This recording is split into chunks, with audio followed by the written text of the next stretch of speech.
মোৰ অন্য এটা মিনি ব্লগলৈ আপোনালোকক স্বাগতম জনাইছোঁ। কি খবৰ সকলোৰে? ভালেই চাগে নহয় জানো? বিহু বুলি ক'লেনো কাৰ বেয়া থাকে? যিহেতু বছৰেকৰ বিহু, আৰু বিহু বুলি ক'লে আমাৰ গাত নাই নহয় জানো অসমীয়া মানুহৰ। সেয়ে আমাৰ বাৰান্দাখন মাটিৰ, সেইকাৰণে মাটি দি ধুনীয়াকৈ মোচা কচাত মানে ভিতৰ বাহিৰ সকলো ধুনীয়াকৈ লৈ তুলসী ভেটিজোপা ধুনীয়াকৈ মুচিলোঁ। কাতি বিহু, আৰু কাতি বিহু সকলোলৈকে শুভেচ্ছা থাকিল।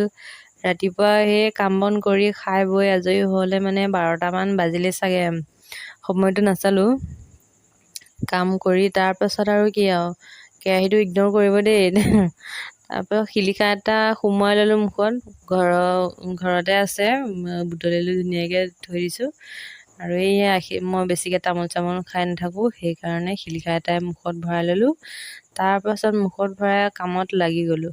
ধুনীয়াকৈ চাকি বন্তি দুটা ৰেডি কৰিলোঁ, ধুই লৈ ধুনীয়াকৈ শলিতাডাল অকণ লগাই তেল নলগাই ধুনীয়াকৈ নহয় যে।